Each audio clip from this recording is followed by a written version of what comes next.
Hey friends, today's video is about 5 new weapons that I'm excited to try in the future, this new expansion, Revenant. If the audio recording sounds different, that's because it's a different setup. I evacuated from the hurricane, visited family, and I'm just enjoying that everybody's happy and healthy, and that at least their house has no damages.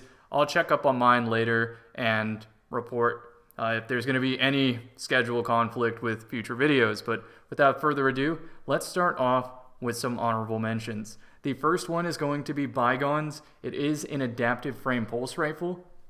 It has high ground now, which means that you can passively get the .6. You're still going to have to deal with Elsu's rifle. That frame got a little bit nerfed, but Bygones has Zen Moment and high ground as well as a variety of damage perks. However, it lost the penguin roll. I'm going to have to show you what it used to be. Very simple. You dump to the bottom of high impact reserves, and then you keep it up with slide shot. Slide shot sideways, got a bit of a change. I'll talk about that more in the future. Let's move on to Reckless Oracle. This one I'm excited about because of the perk Paracausal Affinity. If you use that with, let's say, a Prismatic Titan, and you get a melee kill that gives you Radiant, this perk will activate in the backpack, which can change its time to kill from 0.83 to 0.67. Then you add Radiant on top of it, 0.58. That is fantastic for a neutral starter ability from the Diamond Lance. This, I have the notes here, pronounced Noxious Vetiver, something like that. What I want to highlight here is Loose Change. This is really easy to activate, I guess, with jolting feedback. Still got to test that in-game. 20 aim assist for just activating if I freeze him with the Diamond Lance or something, it's 20 aim assist and then 20% decreased ADS movement speed penalty. We got to compare that to Shayura's Wrath real quick. The old version of Shayura's Wrath used to get Elemental Capacitor and Moving Target, which means that with Stasis, you could break some ankles with 30% reduction. So you can't get that anymore. So I guess Loose Change is the next best thing you can do. Next up is Ignition Code, and I do have to compare this to Malicious Birthright because of Slideways versus Slide Shot now. Stability and range isn't really doing much for you on a grenade launcher. It's the instant reload that you want, and I'm very curious to see if Frenzy and Proximity Nades nets a one-hit kill, and even if it doesn't, extra damage is nice for pairing it with Fighting Lion. Very quickly, let's compare it to Malicious Birthright, which you can see on Slide gives you more handling, which is very useful here, where you can essentially have I need quick launch, a 100 handling after a slide. Obviously, Frenzy is going to also get you 100, but you don't necessarily have to run that. You can run auto-loading holster, maybe do the bow cleanup. Very, very nice. Next up is Sojourner's Tale. This one has Discord on a slug for the first time. I don't know what perk I'd go for. Maybe Harmony, so you can run around with Radiant. Maybe like an Ace 2-tap build or something. Then you have Empyrean to extend Radiant here. Go crazy with Discord and Harmony, which would give you a body shot. Very comfortable body shot kill. Next is the Exuve. Don't know how to pronounce it. I know Cool Guy recently did a video. I always recommend his videos. But what I'm most concerned with is the Desperate Measures perk. This will allow you to 2-tap with a Prismatic Titan Punch, Class Punch with Radiant. Very clean 2-tap. There's not as many Bacchus interactions as you would think here. Moving on, we are going to talk about Zealot's Reward, which now has Under Pressure, and a new perk called Closing Time, which is kind of the same thing as Under Pressure. Keep in mind, you spawn with 1 bullet in PvP, so this might be incredible. But the old version also might be incredible. Here we go. High impact reserves might be more beneficial than Closing Time if damage makes more of a difference than that accuracy bump. However, I also am curious to see if Attrition Orbs procs on Zealots, because it's not very, descript on what I have to do here. Is 7 bolts enough, or is it count 7 shots, not 7 bolts? I don't know. We're going to find out though. Plug 1 is also in the same ballpark here, where it gets that very scary combination of Under Pressure, Closing Time. So I'm very curious. I'm so sorry for y'all's car audio, by the way. If you're using this during the commute, Also, I hope people who went through the hurricane are also safe. I think that's all I needed to mention on honorable mentions. So let's move on to the 5 I'm really excited about. The Valita F, not to be confused with the Valita D. This has a new perk called Withering Gaze. I believe there is another sniper rifle with Withering Gaze. The Sovereignty. Sovereignty is an adaptive, Valita is an aggressive, as is tradition. And you can also have it with Snapshot or No Distractions if you want to go all into it. Withering Gaze says aiming down sights, I think for a second and a half, gives you a weakened bullet. You have to stay aimed down sights to keep it. And if it's anything like Chill Clip, I imagine that if you get the final blow with a headshot, it won't proc the weaken. So you need to land a body shot, then clean up with a primary. Fact check me there, I don't know for sure.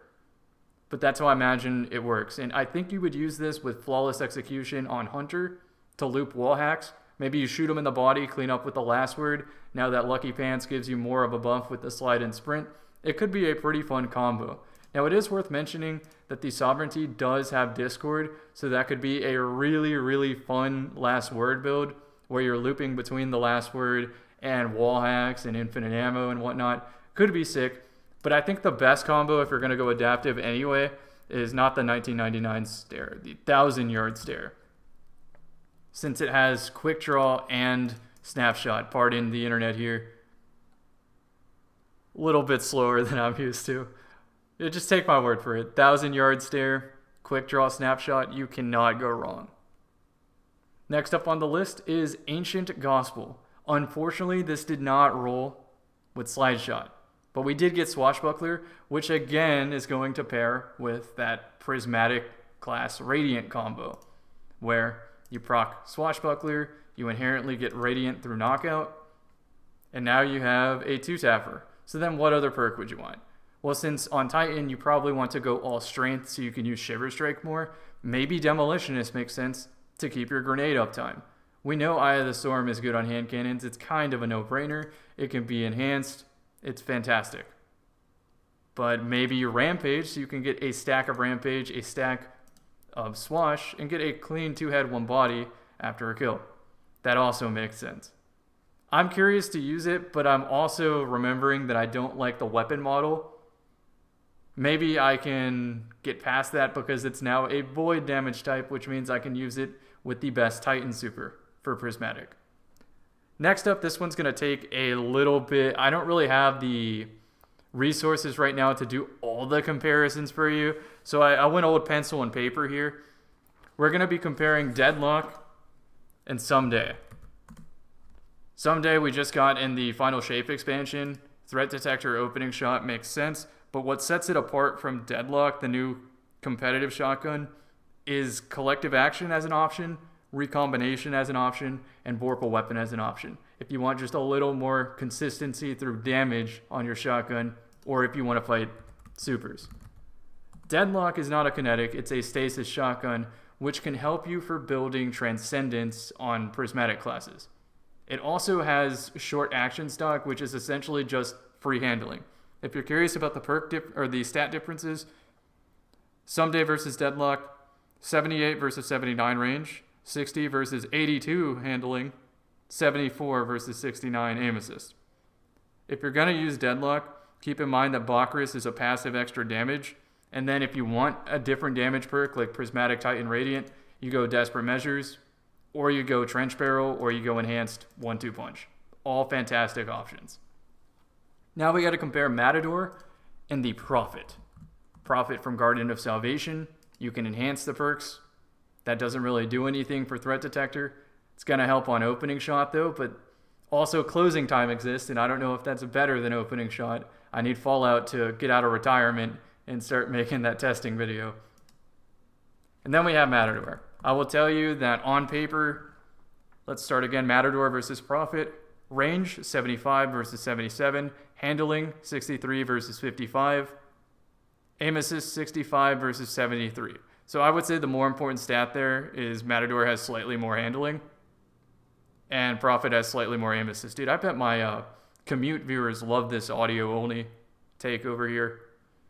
Let's talk about the perk differences. Really, it's just going to come down to you're probably running opening shot on Matador, and on Prophet of Doom, you might as well take the option of Enhanced 1-2 Punch or Trench Barrel if you're going for a more build crafty damage, I don't want to die to supers build. So that would be the number 2 excited for. It's just some slightly better and, more importantly, easier to obtain shotgun, so no one has to complain like, oh, my shotty whiffed. It's like, no, it didn't whiff. You just didn't do enough Garden of Salvation to get a good enough shotgun. Like, no more killing that stupid ogre. I love crafting. I really, really do. Okay, the final thing. Oh, sorry, we're on number 2. We still got 2 more to go. Anonymous Autumn. True Vanguard something video. Just watch True Vanguard's videos on this. It's amazing. I don't know exactly what recoil you want. It's 99 anyway. I don't know if 100 is going to make a difference with deterministic, but this thing is going to rip. I'm sorry, mouse and keyboard players, that you didn't get an equivalent this season, but on controller, this is going to rip. It is going to be like heliocentric, except you can see what you're shooting, both because of Zen Moment and the weapon model itself. I don't know how the recent sidearm buffs might have changed precision instrument procs, especially with Radiant. I don't know what the new resilience gates are going to be. I just know it doesn't even matter. Anonymous Autumn is going to eat very well. It's got Desperate Measures for the prismatic Radiant combos, Swashbuckler for the same thing, and if you just want a no-brainer, there's Kill Clip. You could always just go Kill Clip. Moving on, we are finally at number 1 spot, Rake Angle. Y'all already knew this was coming. It's our first glaive in the kinetic slot. It's stasis element, and it has chill clip, which I imagine works because its magazine is 3. You spawn with 2 in the glaive, so the first shot will slow, which is incredibly busted because you can also get the wall hacks off on that, even from just cleaning up with a different weapon. So if I wanted to, for example, use Tommy's matchbook and Rake Angle, I would have multiple sources to proc wall hacks through Stylus Executioner. As a blanket recommendation on glaives, go for a mix of handling and range. Unless, of course, you're doing the swap thing, then swap mag also makes sense. And then you want Impulse Amplifier, though I do want to know if Rhyme Stealer, if you can melee the crystals to death with the glaive to get that damage resistance bonus. Let me know in the comment section. And also let me know in the comment section any other interesting Revenant weapons that I might have missed that you're more excited about than I am. Put your own list down if you want to. Anyway, sorry I'm on a scuff setup today. Hopefully that changes tomorrow or the next day. And we're back on schedule with videos. I'll keep you updated. Thanks as usual. See you in the next.